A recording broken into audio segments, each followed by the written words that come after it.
Well, good afternoon everybody, and welcome to an episode of Sea Fishing with CJ, but this is slightly different again because today what we're going to be talking about is how we launch our boats at Newhaven Deep Sea Anglers, Denton Island.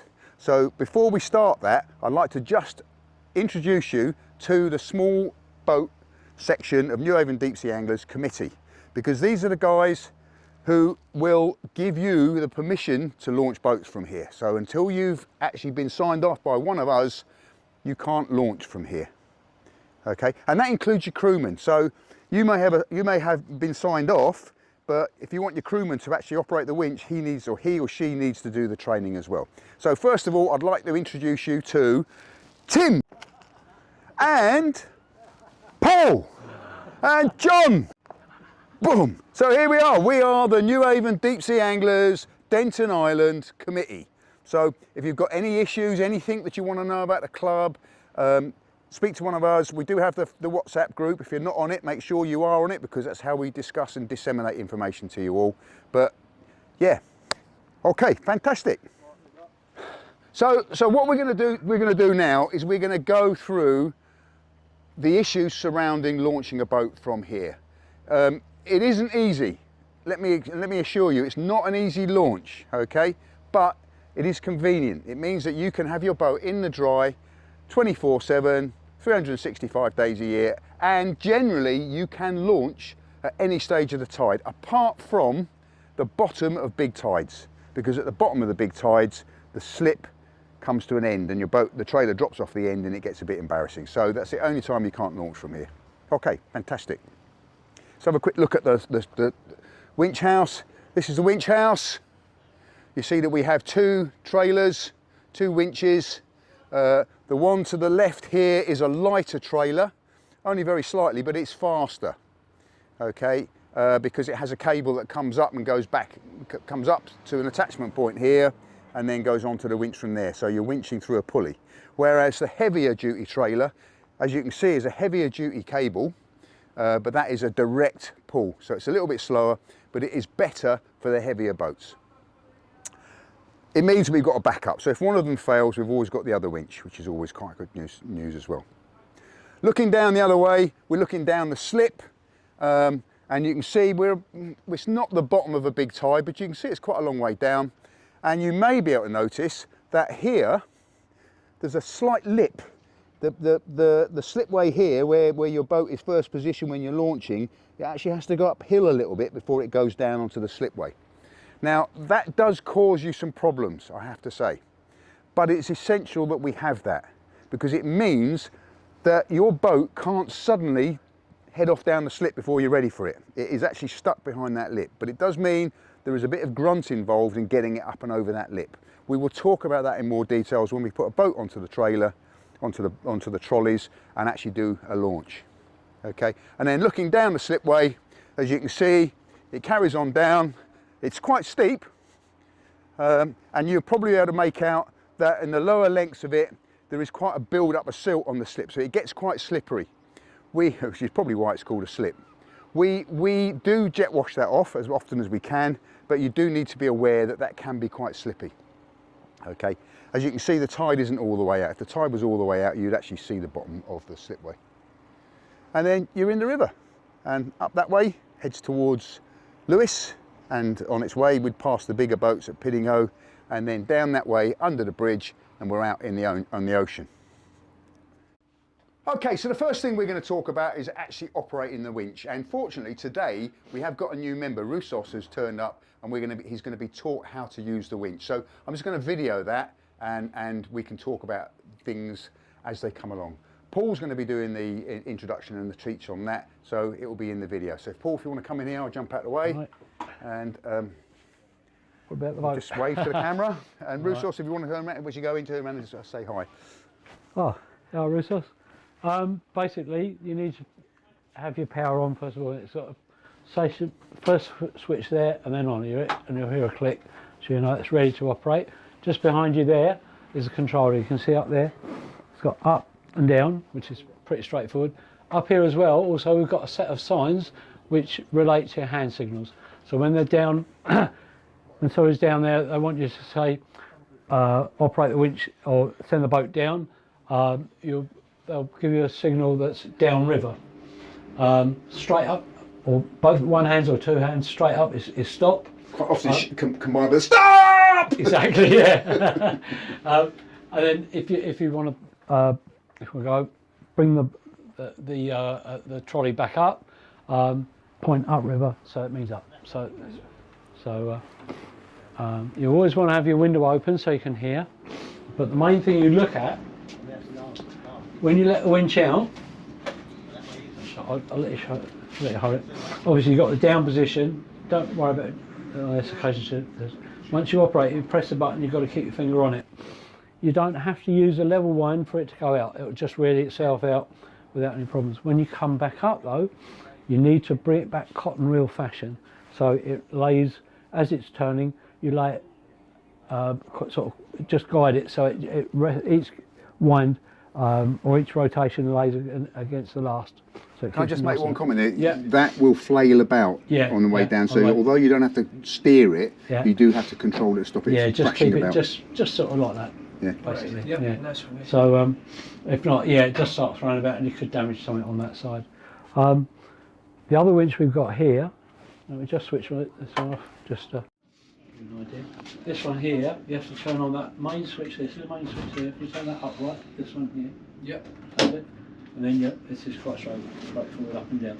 The advantage of this one is that you can actually stand outside the cabin and observe the whole thing while it's going down.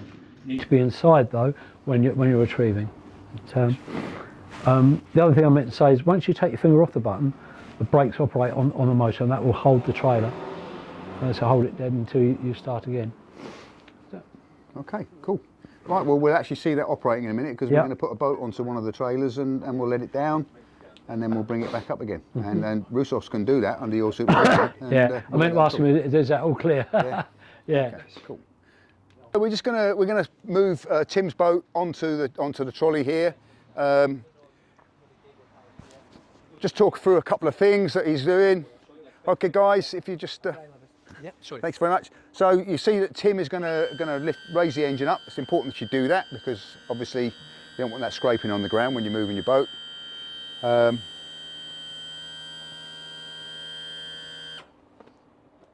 Now you can do this with two of you. I would argue that that's probably the minimum. And obviously the more people the better.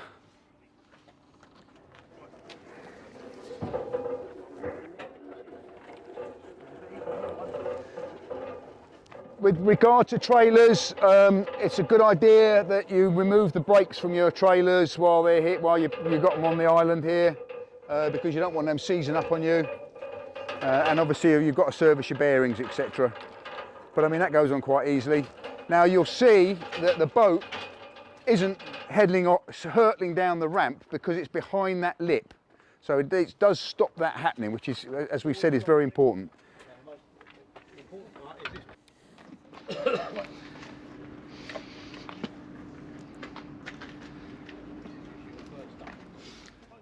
Yeah, so there's a couple of very important things that you need to note with what's going to happen now. Obviously, you need to make sure that your trail hitch is going over the trail hitch on the trolley, and it's all the way down and it's seated. Then you need to lift up your jockey wheel. Again, very important, because if you don't do that, as it goes over the lip, the jockey wheel will raise the front of the trailer, and it could pull the hitch off the hitch on the trolley, and your boat will end up going down the river. Very embarrassing when that happens. Now we've added an additional fail-safe on here, which is a piece of steel cord that will just lock around there on the trail, somewhere on your trailer, so that in the event of there being a failure, in the event of the trail hitch coming off the trolley, it's going to stop it going off down the road. Just as you would do when you're towing it, you'd have a safety fail-safe. The final fail-safe, and again very important, is that your bow rope from your boat is tied off onto the trolley.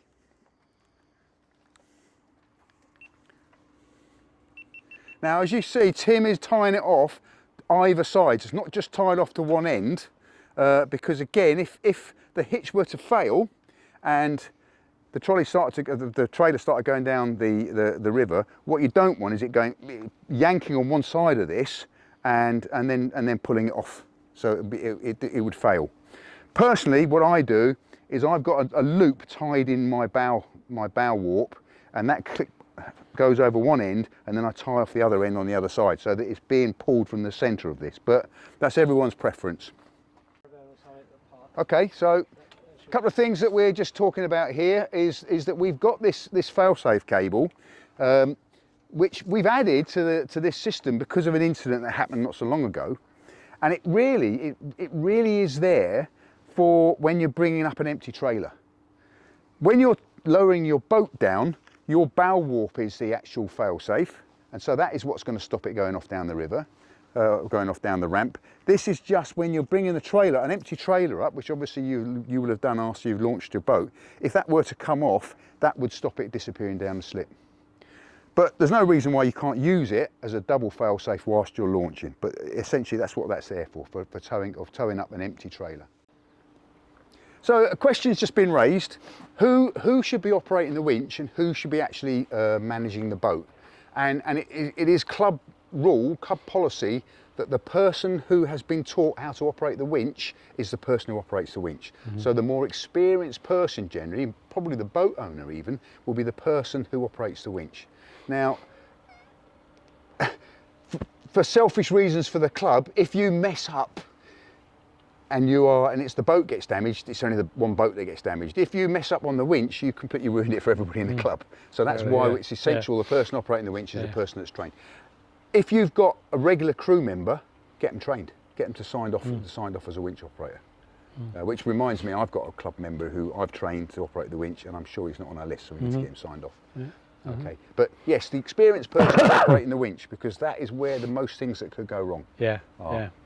I think also I would like to add that when we've got competitions, there's plenty of people around. There's always somebody here ready to help, somebody who's trained. But it's when you want to go out during the week on your own with a friend, and there's no reason why you shouldn't be able to do that, because that's one of our club facilities, is that once you're trained, you can launch your boat. But if you do so, then that person who's trained has got to take sole responsibility for launching and retrieving. That means that you both go down, let your boat go. The untrained person holds onto the boat while the trained person retrieves the trolley. Yeah, and of course, as the trained person and possibly the boat owner, you can always stop the winch. You can go down and you can explain to your friend who's operating the trolley end, this is what you need to do next. Come back up and carry on operating the winch. Hold on this occasion, I'm holding that. I don't need to hold this one. You can hold that one. Just I'm going with the flow. Yeah, just let but don't direct it. Just steady it really. Okay. So. I mean, it's not a lot involved in it. No. It's just stop and start. It won't do a lot of harm if it hits one side or the other, but it just helps take the thing. Exactly. So if you could turn on the main switch first, that's it. Yeah. Okay, all ready, go. And then we start, guys. Yeah. Okay. And then when you're absolutely sure of a signal and you can hear it, then and perhaps even repeat it. Just going through the signals in there, so he knows what they are. Okay. So if they say down, perhaps repeat down. Say okay down or something like that. Okay.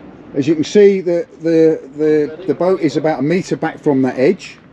Very important thing to know. Just roll, mate. Just go. Yeah. Okay, to go down. Yeah. Yep. Okay. See, Tim is pointing down the river, which means down. Now there is a little bit of effort involved in getting this boat over that lip. Just going over the bump. That's it. That's it. Lovely. Now try and keep your hand on it all the time, because if it stops, it tends to snatch the boat. You might get a situation where it might just come apart, but once the wheels are over that edge, that's all the effort involved out. All you've got to do is steer it. And so we're going down the river, down the slip.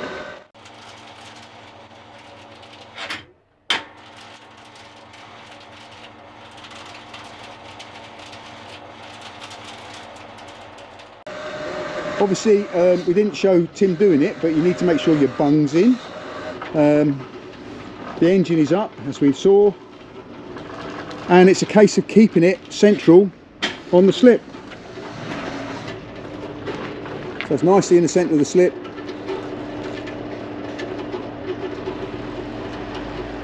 Now we're not going to take the boat all the way to the water's edge, this is another lesson, but yeah, Tim raised his hand, pointing up to the sky, that means stop. Going to be showing today is we're not going to be showing a winching up an empty trolley, but he's pointing up the river, which means come up. Yeah, he's okay to come up. That's it. That's it. Now, this is where you've got to keep an eye on that. That's it. And just glance up occasionally to see how he's doing. But the main focus is to keep on that reading in. Now Tim, I know, likes to use this particular winch for launching his boats, and he uses the other winch for retrieving. Is that the right way around? Yeah, okay. We'll quickly discuss why that is in a minute.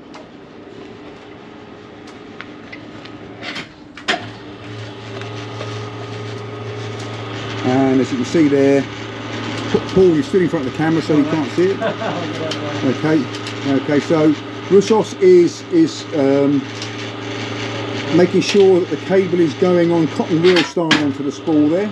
What will happen now as the boat comes over that lip is we have to keep tension on the trailer to stop it rolling back, because it will and stop. Okay. Once the wheels come over that edge, you can stop. The boat is not going to go anywhere. It's not going to go back down the river, so you don't have to bring it all the way up to the building line.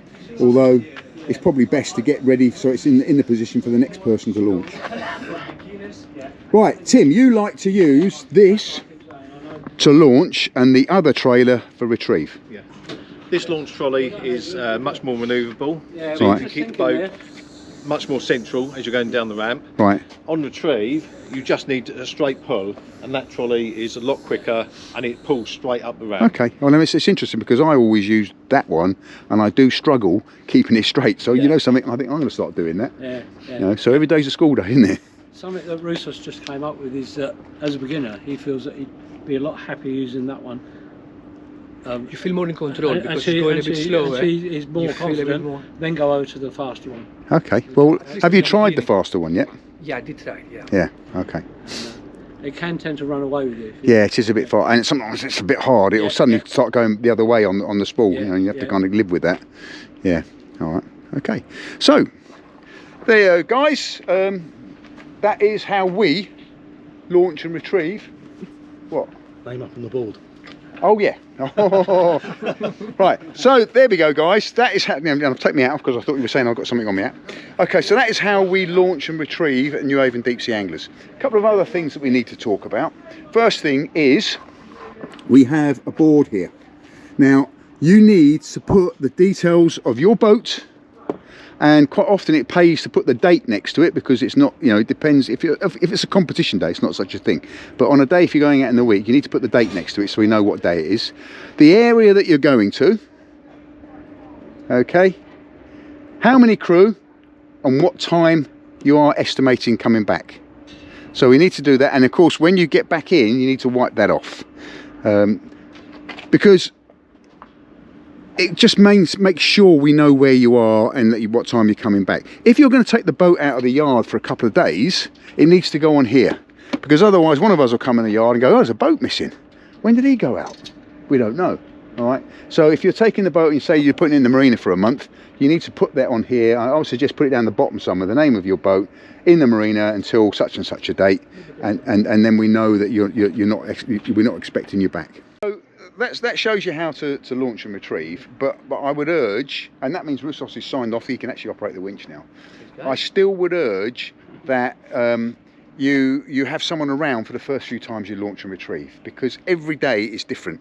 When the tide is going out here, it rips across that slipway, and it literally going off downriver really, really fast, and it's quite hard to get your boat onto the trailer in those circumstances. It's not impossible. There are some tricks that we've all learned, but you need to be shown how to do that.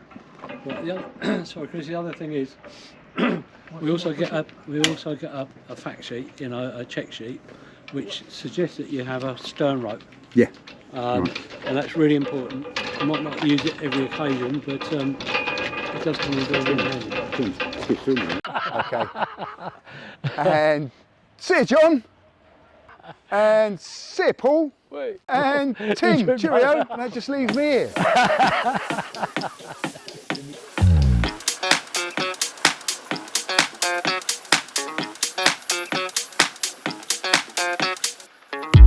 I'm staring through your window, looking up at the stars, up at the stars. I'm caught inside a loop where I can get to your heart, get to your heart.